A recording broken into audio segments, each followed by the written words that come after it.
আসসালামু আলাইকুম, সাকিবুল সাফওয়ান চ্যানেলের পক্ষ থেকে সবাইকে জানাই স্বাগত। ইলাস্ট্রেটর বাংলা টিউটোরিয়ালের পার্ট 15-এ আজ দেখাবো রোটেট টুলের কাজ। তো ভিডিওটি শুরু করার আগে বলে রাখি, আপনি যদি আমার চ্যানেলের নতুন দর্শক থাকেন তাহলে এখনই সাবস্ক্রাইব করে পাশে থাকা বেল ঘন্টাটি বাজিয়ে দিবেন। আর যারা অলরেডি সাবস্ক্রাইব করেছেন তাদেরকে অসংখ্য অসংখ্য ধন্যবাদ। আর যারা আমাদের গ্রুপটাতে জয়েন না হয়ে থাকেন, ভিডিও ডিসক্রিপশন বক্সে লিঙ্ক দেওয়া আছে, ওখান থেকে গ্রুপে জয়েন হয়ে যাবেন। তো চলুন শুরু করা যাক।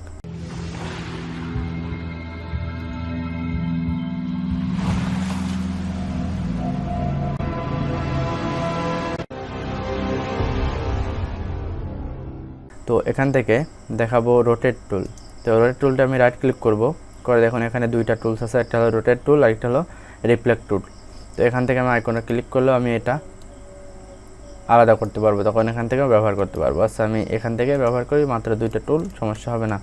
আচ্ছা, তো এটার জন্য আমি একটি শেপ নিব ফার্স্টে।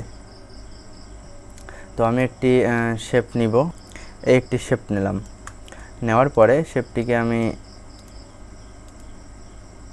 আমার মতো বানিয়ে নিই। আচ্ছা, একটি শেপ বানালাম। আচ্ছা, এই শেপ দিয়ে আমি দেখাবো রোটেট টুল আসলে কিভাবে কাজ করে। তো অবশ্যই এইটা সিলেক্ট থাকতে হবে। সিলেক্ট রেখে যেই শেপ দিয়ে আমি কাজ করব, রোটেট করব অর্থাৎ ঘোরাবো, এই রোটেট টুল কিন্তু আমি এখান থেকে সিলেকশন টুল দিয়েও করতে পারতাম, তবে এটাতে আমাদের পারফেক্ট হবে না। এটা আমরা রোটেট আলাদা একটি টুল পাচ্ছি, তাহলে আমরা এই টুল দিয়েই কাজ করব। আর যদি আমাদের ছোটোখাটো প্রয়োজন হবে তখন আমরা এখান থেকে আইকন সিলেকশন টুল সিলেক্ট করে, এখান থেকে সিলেকশন টুলটি সিলেক্ট করে আপনি এখানে আইকন আসবে একটা, তখন আপনি এভাবে রোটেট করতে পারবেন বিভিন্ন দিকে। কিন্তু এখানে আমাদের এইটা রোটেট করতে হলে আমাদের একটু আরও অ্যাডভান্স লেভেলের কাজ।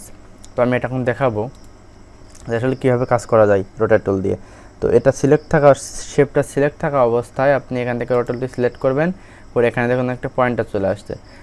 সেক্ষেত্রে আমি এখান থেকে জাস্ট এখানে একটা ক্লিক করব, এখানে কিন্তু একটা আইকন চলে আসছে, দেখুন একটা আইকন চলে আসে। কিন্তু এবার আমি কিবোর্ড থেকে অলটা প্রেস করে ধরে রেখে এখানে মাউস পয়েন্টার রাখলে দেখুন একটা ডবল একটা আইকন আসছে, কপি করতে বলছে। অলটা প্রেস করে ধরা মানে কপি, তখন আমি এখান থেকে কপি করব। দেখুন আমি যেভাবে কপি করি না কেন, এটা কিন্তু তার একটা নির্দিষ্ট গন্তব্যস্থান থেকে দূরে যাচ্ছে না, কারণ কি আমি নিচে আগে একটা পয়েন্টার রেখে নিয়েছি রোটেট টুল সিলেক্ট করে।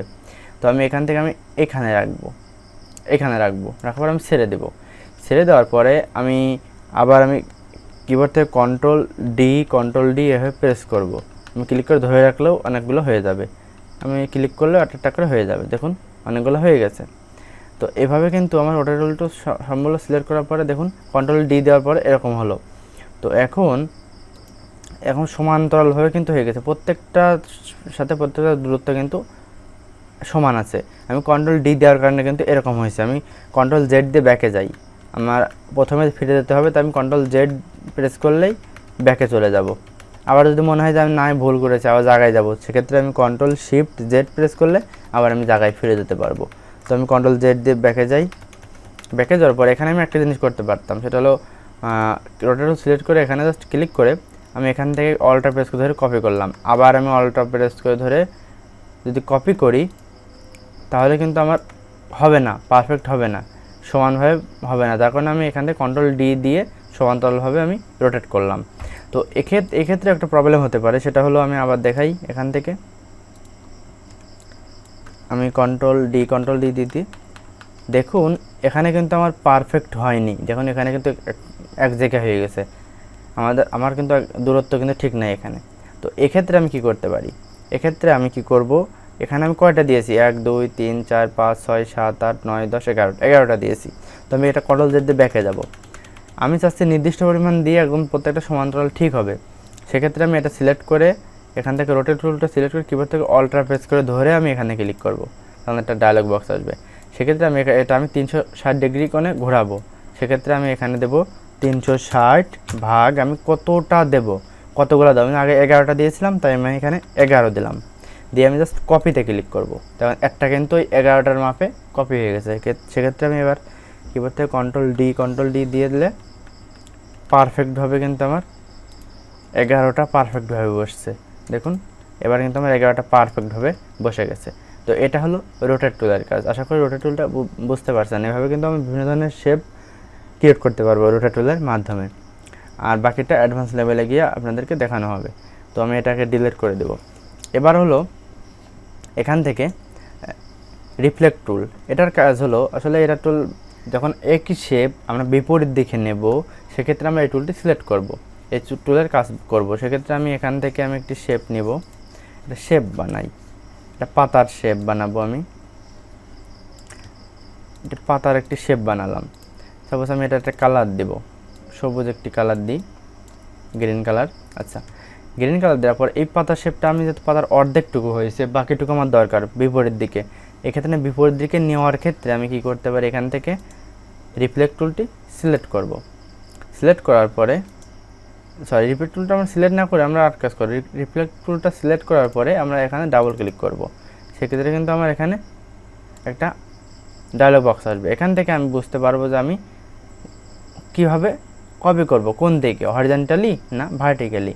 তো আমি যদি ভার্টিক্যালি চাই সেক্ষেত্রে ভার্টিক্যালি দিয়ে আমি প্রিভিউটা অন করে দেব, দেখতে পাবো। তারপরে এটা আমি কপিতে প্রেস করব। কপিতে প্রেস করলে দেখুন আমার এটা কপি হয়ে গেছে। এবার আমি কি করব, এখান থেকে জাস্ট এখানে সরাই দিলে হয়ে যাবে। এটা কিন্তু আমার হয়ে গেছে। আমি এখানে এটা এবার আমি একটা কালার দিয়ে দেবো একটু গাঢ়। হ্যাঁ, দেখুন আমার কিন্তু পাতা শেপ হয়ে গেছে। তাছাড়াও আমি কী করতে পারি, এটাকে আমি কিবোর্ড থেকে অল্টার প্রেস করে কপি করি। তো এক্ষেত্রে আমি আবার একটা কাজ করতে পারি, এটা আমি রোটেট টুলটা সিলেক্ট করব, ডাবল ক্লিক করব, এটা প্রিভিউটা অন না, এখানে যদি আমি ওকে দিই, আগে আমি কপি দিয়েছি, এখন আরেকটা কপি হয়েছে, আমি যদি ওকে দিই তাহলে কিন্তু এটা জাস্ট ঘুরে যাবে, কিন্তু কপি হবে না। দেখুন ঘুরে গেছে কিন্তু কপি হয় নাই। সেক্ষেত্রে আমি কপি করতে হলে এটা করবো, এবং এখান থেকে আমি অ্যাঙ্গেল চেঞ্জ করতে পারবো, কতটুকু অ্যাঙ্গেল আমি ঘোরাতে চাচ্ছি ততটুকু অ্যাঙ্গেল আমি এখান থেকে ঘোরাতে পারবো। আমার ইচ্ছা মতো আমি এখান থেকে দিতে পারবো, আমার যেটা প্রয়োজন হবে সেটা আমি এখান থেকে দিতে পারবো। তো আমি এটা ক্যান্সেল করে দিই। তো আসলে রোটেট টুল এবং রিফ্লেক্ট টুলের কাজটা আপনারা বুঝতে পারছেন যে রিফ্লেক্ট টুলের কাজটা কি। এটা দিয়ে জাস্ট আমার যেভাবে আছে, সাপোজ এটা যেভাবে আছে, তাই আমি অন্য একটি শেপ নিই, আমি এই শেপটি নেব। আচ্ছা, এই শেপটি আমার আছে এইভাবে, তো আমি এটাকে আমি বিপরীত দিকে ঘোরাবো। সেক্ষেত্রে আমি এখান থেকে চাইলে আমি এখান থেকে এই আইকনটা পরে আমি এটাকে ডাবল ক্লিক করব। ডাবল ক্লিক করে আমি এখান থেকে ভার্টিক্যালি দিয়ে জাস্ট কপিতে দিব। দেখুন এটা আমার ভার্টিক্যালি কিন্তু কপি হয়ে গেছে। এটা আমি এখান থেকে সরাই এখানে নিয়ে গেলে আমার পারফেক্টভাবে আমি বসাতে পারবো। দেখুন সেম শেপ আমার বিপরীত দিকে যখন আমি নেব, সেক্ষেত্রে আমি এখান থেকে রিফ্লেক্ট টুলটি ব্যবহার করব। আশা করি রিফ্লেক্ট টুলের কাজটা আপনি বুঝতে পারছেন। তো রোটেট টুল এবং রিফ্লেক্ট টুলের কাজটা এভাবে আপনি করবেন, এবং আস্তে আস্তে যখন কাজ করব আরও বাকি টুলগুলোর কাজ করব, অনেক সময় আমাদের এই টুলগুলোও কিন্তু কাজে লাগতে পারে। তাছাড়াও আমরা এই রিফ্লেক্ট টুল এবং রোটেট টুলের কাজটা আমরা অন্যভাবে করতে পারবো। সেটা হলো আমি এখানে এটা রাখার পর এখান থেকে আমি কাজ করতাম, তবে আমি এখান থেকে কাজ করব না। সেক্ষেত্রে আমি কি করব, এই শেপটি সিলেক্ট করার পরে আমি এখান থেকে রাইট ক্লিক করে, দেখুন এখানে কিন্তু অনেকগুলো অপশন আছে। সেক্ষেত্রে আমি কি করব, এখান থেকে ট্রান্সফর্মে যাব। ট্রান্সফর্মে গিয়ে এখান থেকে দেখুন আমার রোটেট এবং রিফ্লেক্ট টুল পেয়ে যাচ্ছি। তো আমি রোটেট টুলটি সিলেক্ট করব, করে আমি এখান থেকে বিভিন্ন অ্যাঙ্গেলে কিন্তু আমি ঘোরাতে পারছি, রোটেট করতে পারছি আমার সেম আগের মতো। এখানে আমি রোটেট করতে পারবো, দিয়ে ওকে দিলে আমি সেভাবে রোটেট হয়ে থাকবে। দেখুন এভাবে কিন্তু রোটেট হয়ে থাকলো। তো এবার আমি ডিলিট করে দিলাম। তো আমি আরেকটা কাজ করি, এটা এখান থেকে রাইট ক্লিক করে ট্রান্সফর্মে গিয়ে রিফ্লেক্টে যাব। রিফ্লেক্টে গিয়ে আমি এখান থেকে আর সেম আগের মতো ডায়লগ বক্স পাচ্ছি, তখন আমি এখান থেকে ভার্টিক্যালি কপি দিব। দেখুন আমার এটা কপি হয়ে গেছে, দেখুন কপি হয়ে গেছে। তো এইভাবে আমি দুইভাবে কিন্তু আমি রিফ্লেক্ট টুল এবং রোটেট টুলের কাজটা করতে পারবো। আশা করি আপনারা সবাই বুঝতে পারছেন যে কীভাবে কাজ করতে হয়। তো ভিডিওটি যদি একটু ভালো লেগে থাকে তাহলে একটি লাইক দেবেন, কমেন্ট করবেন এবং শেয়ার করবেন। ধন্যবাদ সবাইকে। আসসালামু আলাইকুম।